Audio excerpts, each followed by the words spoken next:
বাচ্চারা পর্দানা শিনা মা ও বোনেরা মুসাদ্দাদ জামানের অন্যতম খলিফা আল্লামা রুহুল আমিন সাহেব রাহমাতুল্লাহ আলাইহি হুজুর আমার দরবার শরীফে যখন ঢুকলেন মুসাদ্দাদ জামান আমিরুশ শরিয়াত আলা হযরত দাদা পীর রাহমাতুল্লাহ আলাইহি হুজুর আমার আল্লামা হুজুরকে দেখে দাঁড়িয়ে পড়লেন। জোরে বলুন সুবহানাল্লাহ। মুসাদ্দাদ জামানকে দাঁড়াতে দেখে আল্লামা হুজুর জামার পা কদম চালানো স্টপ করে দিয়ে দাঁড়িয়ে পড়লেন। আল্লাহর ওলি মুসাদ্দাদ জামান ডেকে বললেন, ও বসিরহাটের বড় মাওলানা, এসো বাবা, এসো বাবা, এসো। আল্লামা হুজুরকে ডেকে নিলেন। আল্লামা রুহুল আমিন সাহেব রাহমাতুল্লাহ আলাইহি টুক টুক টুক টুক করে মুসাদ্দাদ জামানের কাছে এলেন। মুসাদ্দাদ জামান পিঠে হাত দিয়ে বললেন, বাবা রুহুল আমিন, আমি তোমাকে কেন দেখে দাঁড়ালাম, আমি তোমাকে কেন দেখে দাঁড়ালাম? তুমি এই প্রশ্নটা করবে, এই চিন্তা ভাবনা করলে বাবা উত্তর শোনো।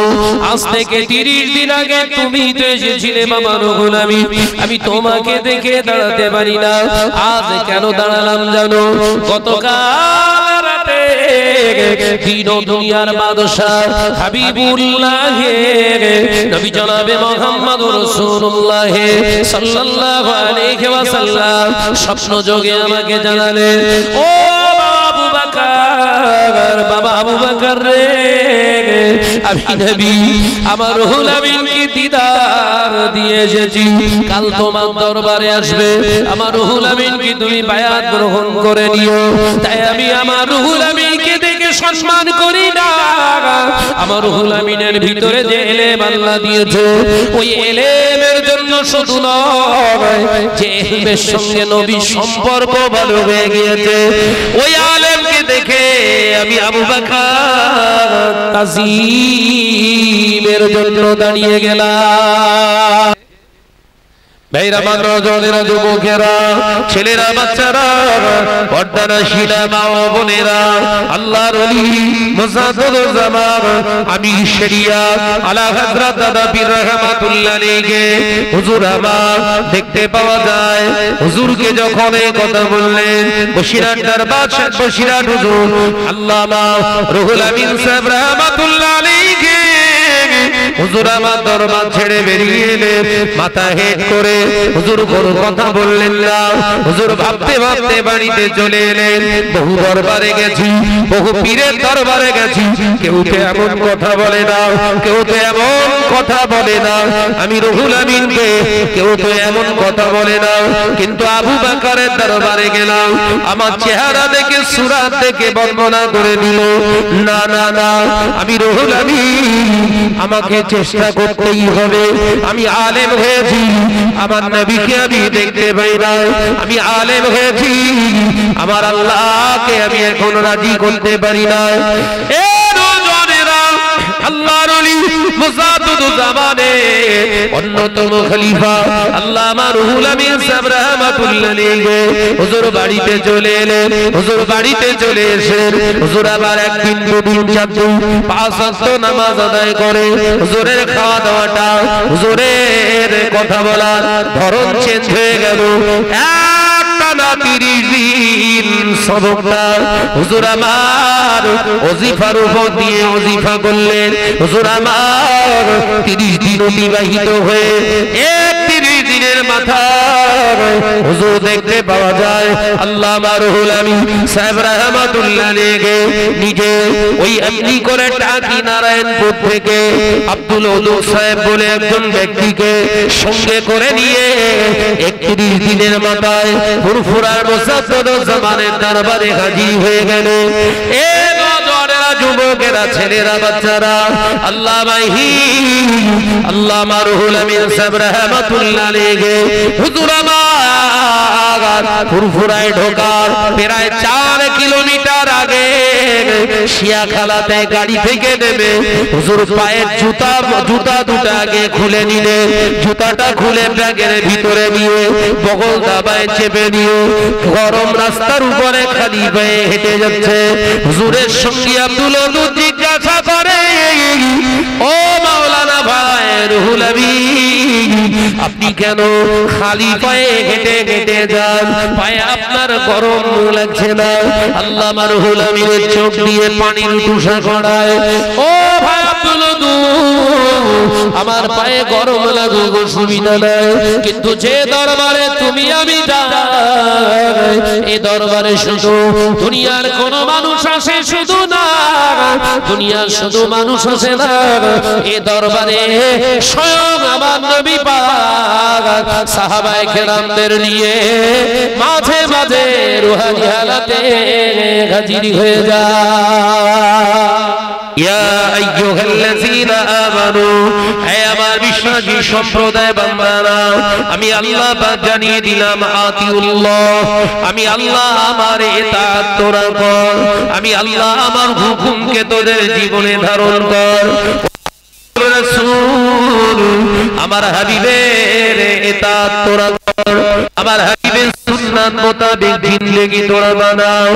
আমি আল্লাহ জানিয়ে দিলাম বাউলিল আমরি মিনকুম, আমি আল্লাহ পাক জানিয়ে দিলাম আমার ওই আলেম বান্দার কাছে তোরা যাবি, যে আলেমটা শুধু কোরআন পড়তে পারে তা নয়, শুধু কোরআনের তাফসীর করতে শুধু পারে তা নয়, যতটুকু পড়েছে যতটুকু জেনেছে সেই লাইনের উপরে ইস্তেকামাত দেয়, দৃঢ়তার সঙ্গে জীবন চালায়। আমি আল্লাহ বলছি যতটুকু আমার হাবিবকে জেনেছে, আমার হাবিবের মতো জীবনটা তৈরি করেছে, আমি আল্লাহ বলছি ওয়াউলিল আমরি মিনকুম, ওই আলেমের সোহবতে তোরা যা, আমি আল্লাহ আমার হাবিবকে পেয়ে যাবি। একবার জোরে হবে না? ওই জন্য আল্লাহ কোরআনে জানিয়ে দিয়েছে ইয়া আইয়ুহাল্লাযীনা আমানুত্তাকুল্লাহা হাক্কা তুকাতিহি ওয়া লা তামুতুন্না ইল্লা ওয়া আনতুম মুসলিমুন। হে আমার বিশ্বাসী সম্প্রদায় বান্দারা, আমি আল্লাহ পাক জানিয়ে দিলাম, আমি আল্লাহ পাক জানিয়ে দিলাম ইত্তাকুল্লাহ, আমি আল্লাহ আমাকে তোমরা ভয় করো, আমি আল্লাহকে তোমরা ভয় করো, হাক্কা তুকাতিহি, আমি আল্লাহ বলছি ভয়টা করার মতো করো, ওয়ালা তামুতুন্না, ততদিন পর্যন্ত তত সময় পর্যন্ত মরো না, ইল্লা ওয়া আনতুম মুসলিমুন, যতদিন না প্রকৃত মুসলমান না হও ততদিন মরবে না।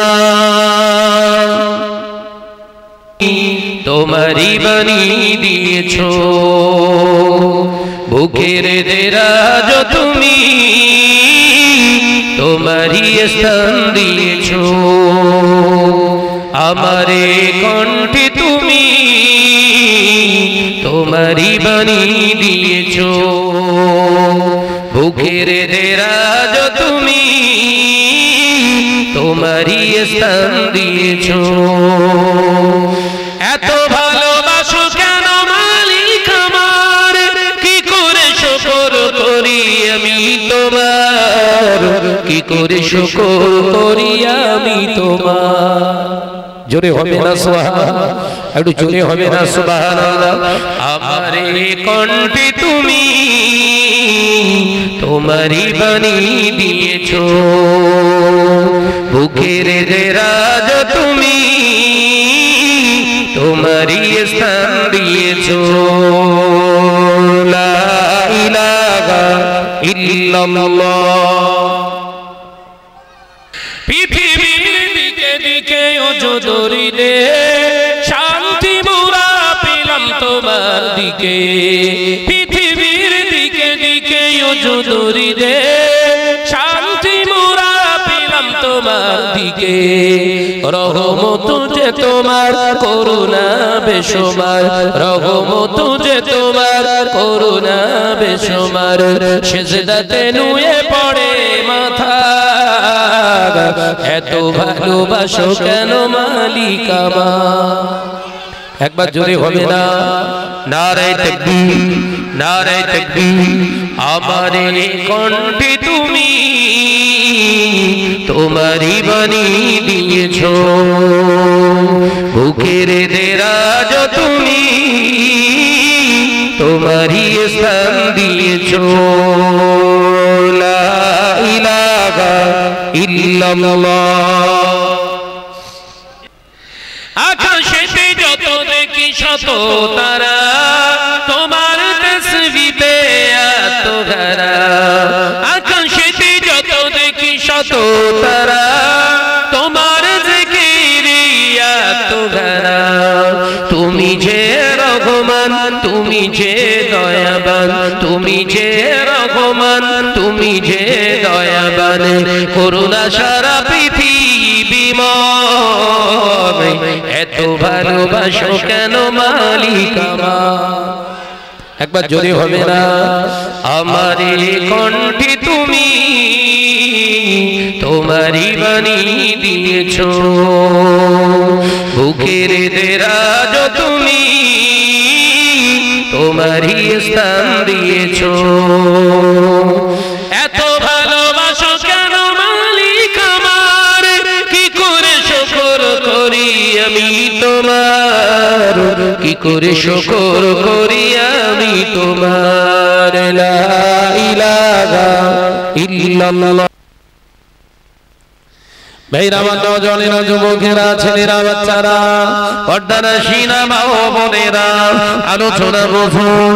আল্লাহ নবী দো জাহানের বাদশাহ হাবিবুল্লাহকে নবী জনাবে মুহাম্মদুর রাসূলুল্লাহকে সাল্লাল্লাহু আলাইহি ওয়াসাল্লাম নবী আমার দয়ার নবী মক্কা জমিনে আল্লাহ নবী একটানা 53 বছর পর্যন্ত কাটালেন। এই 53 বছর পর্যন্ত নবী মক্কা জিন্দেগি মক্কা শরীফে জিন্দেগি আল্লাহ নবী 53 বছর কাটিয়ে দিলেন। 40 বছর পর্যন্ত যে মানুষগুলো নবীকে নবী বলে শুধু নয় আল্লাহ নবীকে আলামিন বলে ডাকতেন আল্লাহ নবীকে আস-সাদিক বলে ডাকতেন। আল্লাহ নবী যদি ওই জাবালে নূর নামক পাহাড়ের গারে হেরা থেকে আল্লাহ নবী বাণী পেয়েছিলেন ইকরা বিসমি রাব্বিকাল্লাযী খলাক। আমার আল্লাহ পাক আল্লাহ তাআলা যখন হাবিবকে জানিয়ে দিলেন হাবিব 15 বছর ধরে আপনি এই গারে হেরার ভিতরে আমি আল্লাহর কাছে চেয়েছো আমি আল্লাহর কাছে সাধনা করেছো এই অমানুষগুলোকে মনুষ্যত্ব ফিরিয়ে দেওয়া প্রকৃত পৃথিবীর জমিনে মানুষের বসবাস করার জন্য আপনি আপনার তরফ থেকে আবেদন জানিয়েছেন। আমি আল্লাহ পাক আল্লাহ তাআলা আবেদনকে মঞ্জুর করে আমি আল্লাহ জানিয়ে দিলাম অমানুষ থেকে মানুষ হতে গেলে ইকরা বিসমি রাব্বিকাল্লাযী খলাক। আমি আল্লাহ পাক আল্লাহ তাআলা জানিয়ে দিলাম মানুষ হবার উপায় একটা হলো ইকরা আপনি পড়ুন বিসমি আমি আল্লাহর নামে বিসমি রাব্বিকাল্লাযী খলাক যিনি तमाम কায়নাতের অনুভব আপনার तमाम কায়নাতের যিনি অধিপতি সেই মহান স্রষ্টার নামে আপনি পড়ুন। এ নওজওয়ানেরা যুবকেরা ছেলেরা বাচ্চারা আল্লাহ নবী দয়ার নবী রাহমাতাল লিল আলামিন হুজুর আমার আয়াতে কারিমা পেলেন বটে ভয়ে সন্ত্রস্ত হয়ে গেলেন ভয় ঢুকে গেল। আল্লাহ নবী পাগলের মতো ছুটে ছুটে ছুটে ছুটে আম্মা জান খাদিজা রাদিয়াল্লাহু তাআলা আনহার কাছে আসলেন। খাদিজা আম্মা জান খাদিজা রাদিয়াল্লাহু তাআলা আনহা ঘরের দরজা খুলে দিল। এ নওজওয়ানেরা মুরব্বিয়ানে গনেরা আল্লাহ নবী ঘরের ভিতরে ঢুকলেন নবীকে জড়িয়ে ধরে ঘরের দরজা জানালা বন্ধ করে দিলেন। হুজুর আপনার কি হয়েছে? আল্লাহ নবী বললেন খাদিজা অচেনা ব্যক্তি আমায় নাম ধরে ডাকলো আমাকে জড়িয়ে ধরে বুকে সিনায় সিনায় চাপ দিয়ে বলল পড়ো। ও আমার খাদিজা আমাকে আলিঙ্গন করে ছেড়ে দিল। আমার মনে হয় আমার চেহারার ভিতরে যত শিরা উপশিরা রয়েছে সমস্ত নাসগুলো যেন কেটে গেছে। আল্লাহ নবী বললেন খাদিজা আমাকে ছেড়ে দিয়ে এখনো তুমি আমার পিছনে পিছনে আসছে। খাদিজা আমি দেখতে পাই ওই লোকটা এখনো যে আমার দিকে ফিরে ফিরে এগিয়ে আসছে।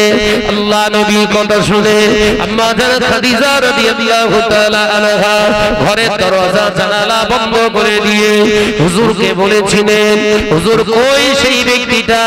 খাদিজা দেখো, তুমি কি দেখতে পাও না? হুজুর আমি তো দেখতে পাই না। ও বিবি খাদিজা, ওই যে দেখা যায়। আল্লাহ নবীর কথা শুনে আম্মা জান খাদিজা রাদিয়াল্লাহু তাআলা আনহা হুজুর আবার বুঝতে পেরেছিলেন আমি দেখতে পাচ্ছি না, আমার স্বামী দেখতে পায়। নিশ্চয়ই এর ভিতরে কোনো রহস্য লুকিয়ে আছে। একবার জোরে বলুন না, কত বুদ্ধিমতী আম্মা জান ছিলেন। স্বামী আমার দেখতে পাচ্ছে, আমি দেখতে পাচ্ছি না। খাদিজা দেখতে পাচ্ছ না? দেখো না, ওই লোকটা এদিকে এগিয়ে আসছে।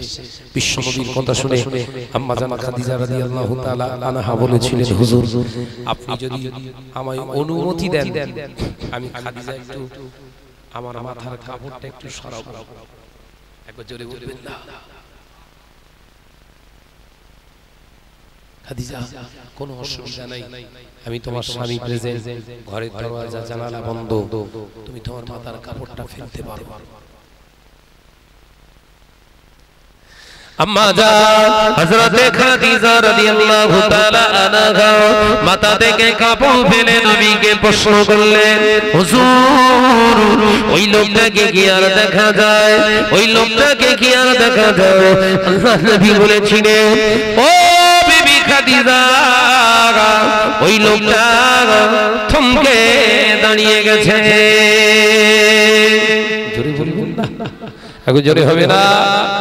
ও বিবি খাদিজা, লোকটা থমকে দাঁড়িয়ে গিয়েছে। আল্লাহ নবীর কথা শুনে আম্মা জান খাদিজা রাদিয়াল্লাহু তাআলা আনহা বলেছিলেন, হুজুর আপনি একবার অনুমতি দিন, আমি খাদিজা আমার গায়ের কাপড়টা আমি একটু সরাবো। আল্লাহ নবী বলেছিলেন, খাদিজা তুমি তোমার মা গায়ের কাপড়টা সরাতে পারো, অসুবিধা নাই।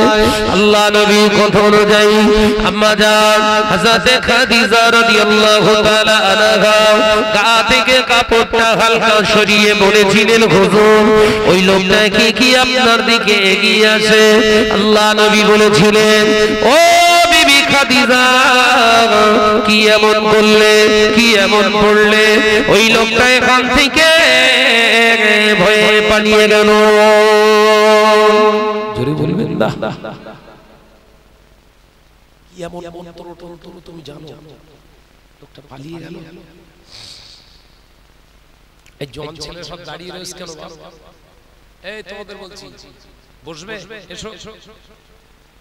ও বসা পাটি না তা? হ্যাঁ যাও যাও যাও। ভাব দেখতে আসে। কি দেখতে আসে? এত সুন্দর একটা বৈঠকের জায়গা, দাঁড়িয়ে দাঁড়িয়ে সময় কাটাচ্ছে। জন ছেলেরা এসে বসতে হবে বাবা, আর নইলে এলাকা পরিষ্কার হোক, পরিষ্কার করো।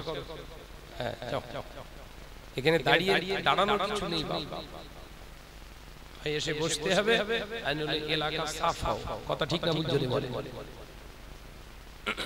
হ্যাঁ হ্যাঁ, সেই গেটের বাইরে যে যা করবি কর। এটা একটা বৈঠকের মজলিস। কথা ঠিক না বুঝলে বলে? এর একটা ডিসিপ্লিন আছে, এর একটা সিস্টেম আছে, এর একটা পদ্ধতি আদাব আছে। সেদিকে যদি তোমাদের লক্ষ্য না তোমাদের থাকে তাহলে ঠিক আছে, তোমরা বাইরে যাও। আমি কি ভুল বললাম? জোরে বল না রে বাবা। আল্লাহ নবী করে যান বিবি আম্মা জান হযরতে খাদিজা রাদিয়াল্লাহু তাআলা আনহা বললেন, হুজুর চলেন আমার চাচাতো ভাই ওরাকা বিন নাফিলের কাছে একবার যায়। ওরাকা বিন নাফিলের কাছে নিয়ে গেলেন, সব ইতিহাসগুলো বর্ণনা করলেন, রাতের সমস্ত ঘটনাগুলো জানলেন।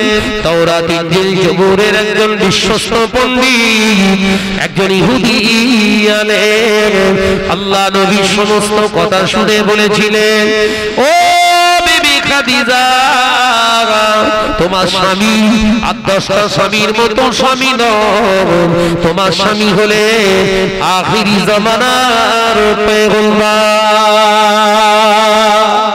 একবার জোরে হবে না। ও আমার বোন খাদিজা, তোমার স্বামী হলো আখিরি জামানার পয়গম্বর খাতামুন নবী, ইনি হলেন সেই শেষ নবী আল্লাহ নবী। এই কথা শুনে আবারও বলতে লাগলেন, ও বোন খাদিজা, বোন খাদিজা রে, কাল রাতে যে ব্যক্তিটা তোমার স্বামী দেখতে পেয়েছিল ওটা দুনিয়ার কোনো মানুষ ছিল না, দুনিয়ার কোনো জিন্নাত ছিল না, শয়তান ছিল না, ওটা ছিল আল্লাহর রহমতের ফেরেশতা জিবরাইল। একবার জোরে হবে না। উনি হলেন আল্লাহর বার্তাবাহক।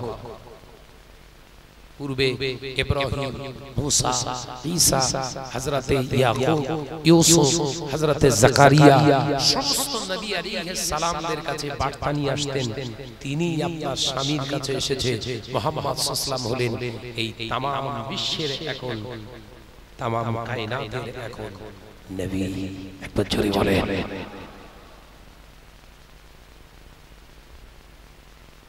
তুমি ওই মাথা থেকে কাপড় ফেলেছিলে, গা থেকে কাপড় ফেলেছিলে, এটা ফেরেশতাদের সবথেকে বড় খাসলাত। কোন মহিলা যখন উলাঙ্গিনী অর্ধাঙ্গিনী আপনার অর্ধনগ্ন অবস্থায় অবস্থান করে, আল্লাহর রহমতের ফেরেশতার ওই এলাকায় থাকে না। আলোচনা বুঝছেন?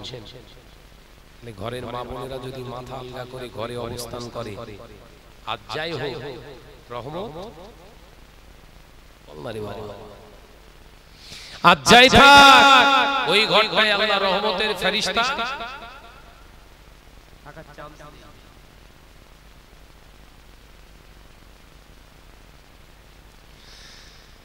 বড় অবাক করার বিষয়।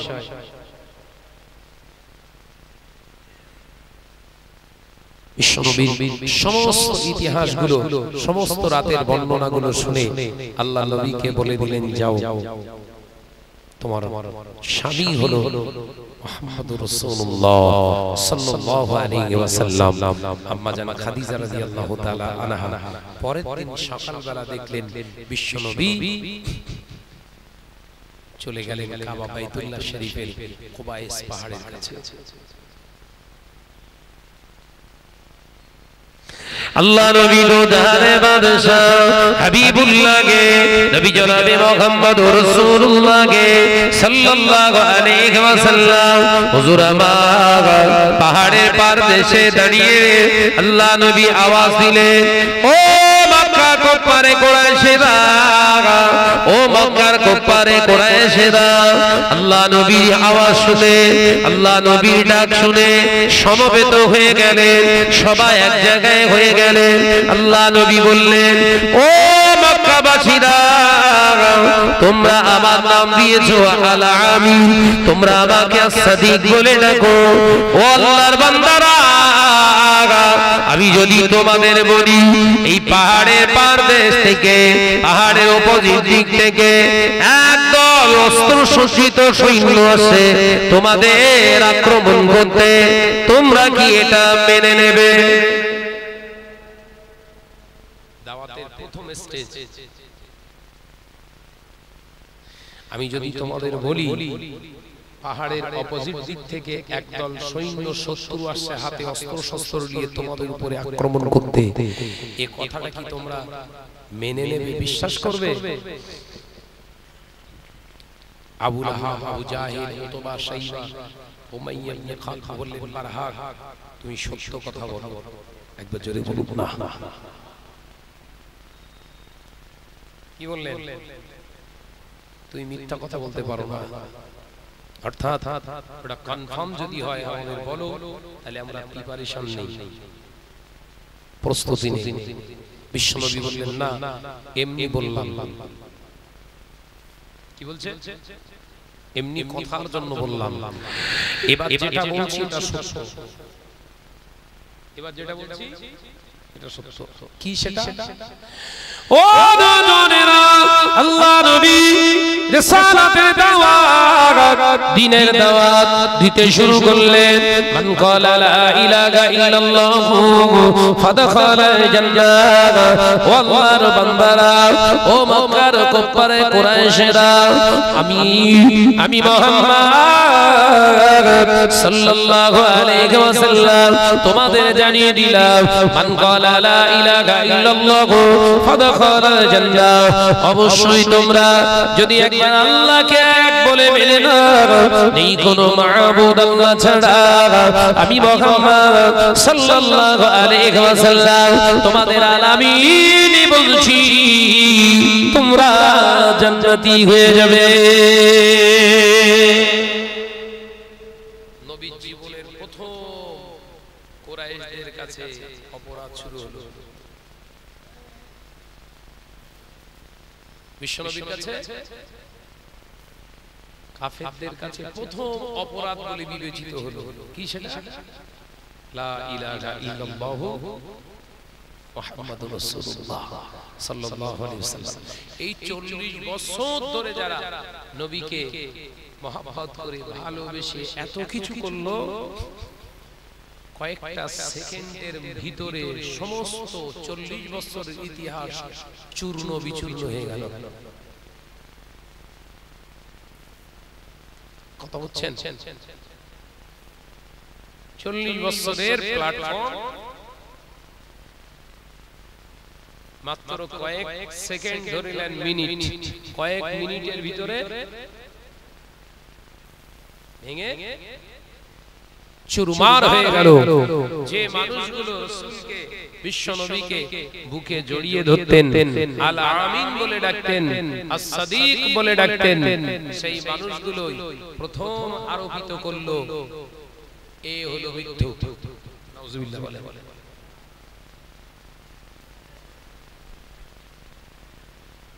কি কথা বলার জন্য?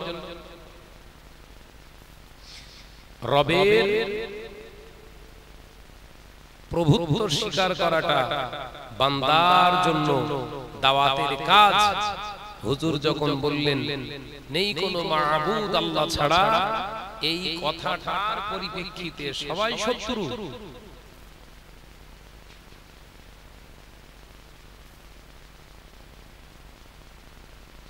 আলোচনা বুঝছেন?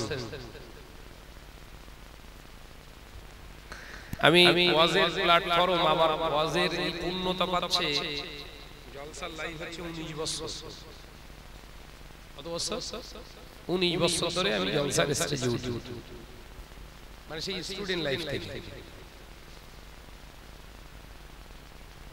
এই 19 বছরের ভিতরে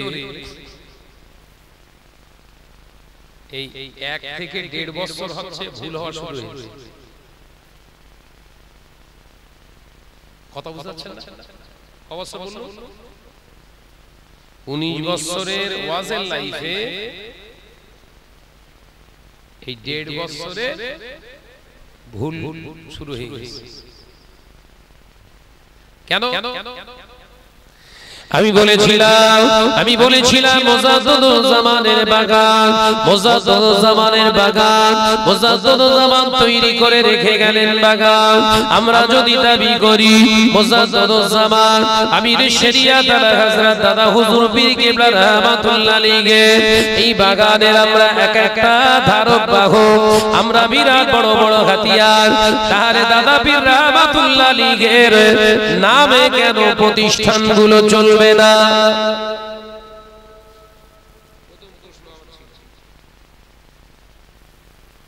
এই কথাটা ঠিক বলিস না ভুল? এই দাবিটা আমার রাখাটা ঠিক ছিল না ভুল?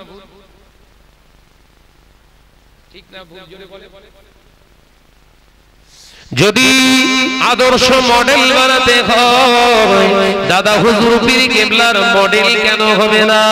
হুশিয়ার আল্লামা হুজুর রাহমাতুল্লাহ আলাইহির মডেল কেন হবে না? এটাই ছিল আমার জীবনের প্রথম ভুল।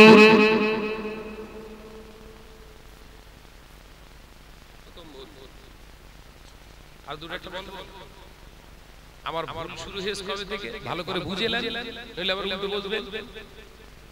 দ্বিতীয় নাম্বার আমার ভুল, আমার কথা ছিল এটা, মুজাদ্দুজ্জামান বলেছেন টাকা চেলো আমি আবু বকরের জন্য মনে করি হারাম। ওয়াজ নসিহত, আলেমের ওয়াজ, ওয়াইজিদের ওয়াজ হবে দ্বীন প্রচারের উদ্দেশ্যে, খয়রাত পাবার, আলেমের ইলম খয়রাত পাবার উদ্দেশ্য যেন না হয়। আমি আবু বকর মনে করি ওয়াজ নসিহত করে টাকা চেয়ে নেওয়া হারাম। এই নসিহতটা করা হলো, নসিহতটা দেয়া হলো 16 নম্বর নসিহত, হুজুরের 16 নম্বর নসিহত। কিন্তু আমি যখন আরেকটু উপরে নসিহতটা ধরলাম, ও আল্লাহর বান্দারা, মুজাদ্দুজ্জামান আমির শরিয়াত বলেছেন টাকা চেয়ে নেওয়া হারাম, এটাও যেমন তিনি বলেছেন, নসিহতের ভিতরে তিনি এটাও তো জানিয়ে দিয়ে গিয়েছে সুদখোর, লটারি খোর, বেনামাজি, জেনাখোর, লটারি খোরেদের কাছ থেকে যদি টাকা পয়সা চাঁদা নিয়ে আলেমদের নজরানা দেওয়া, ওই নজরানাটা নেওয়াটাও হলো নাজায়েজ। কথাটা আমার না দাদা হুজুর, জোরে বল না রে বাবা। এইটা হলো আমার দ্বিতীয় অপরাধ। আমার সব কোটে করা আছে। তার মানে দাদা পীর রহমাতুল্লাহ আলাইহির আলাওলাদদেরকে হারামখোর বানানো হলো, আর আমি টাকা চেয়ে লেইলে বলে আমি যে হালাল সমাজে প্রচার প্রসার শুরু হলো। আমি চিন্তা করে দেখলাম এটাই তো, তাহলে দাদা হুজুরের 16 নম্বর সুদ থাকবে কেন? টোটাল তো 57 না, 85, টোটাল তো 57টা। তাহলে এতদিন 20-24 বছর ধরে 16 নম্বর ধরে দৌড়দৌড়ি হয়েছে। তাহলে আমি একটু উপরে উঠে দেখি কিছু পাওয়া যায় কি, উপরে উঠে দেখি ও বাবা, এই বেনামাজি, সুদখোর, লটারিখোর, মদখোর, এদের কাছ থেকে টাকা নিয়ে, চাঁদা নিয়ে হুজুরদের দেওয়া, এই নজরানাটা নেওয়াটাও হচ্ছে দাদা হুজুর বলছে নাজায়েজ। তাহলে এই যিনি টাকা চেয়ে লওয়া হুজুরদেরকে হারামখোর বলেছে, তিনি ঠিক আছে তো? এই কথা বলছেন না কেন? আমার আওয়াজ বুঝতে পাচ্ছেন? এটা কি আমার অপরাধ? এটা কি আমার অপরাধ হলো? তৃতীয় প্রশ্ন বলি, একটা করে বলি নাকি? আরে নইলে বুঝতে পারবেন না। কোরআন কবে থেকে ভুল পড়া হয়েছে সেটা তো জানতে হবে।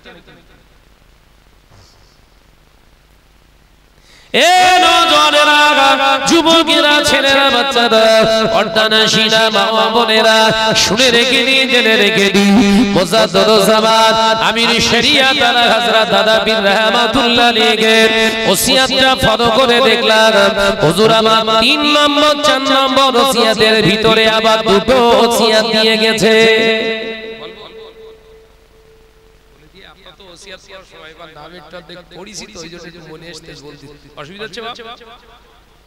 তৃতীয় নম্বর ওসিয়াতে মুজাদ্দুজ্জামান জানিয়ে দিলেন, ও আল্লাহর বান্দারা, আমি আবু বকর জানিয়ে দিয়ে গেলাম নারী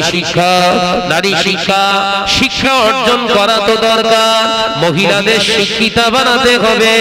আমি আবু বকর মনে করি নরনারী শিক্ষা করা আল্লাহ ফরজ করে দিয়েছে। তবে আমি আবু বকর জানিয়ে দিলাম ঘরের মহিলাদেরকে শরিয়াতি শিক্ষা যদি দিতে হয়, ঘরের মহিলাদের যদি শরিয়াতি শিক্ষা দিতে হয়, খবরদার মাহরম পুরুষকে দিয়ে শিক্ষা দেবে। যদি গায়ের কোনো মাহরম পুরুষকে দিয়ে শিক্ষা দাও,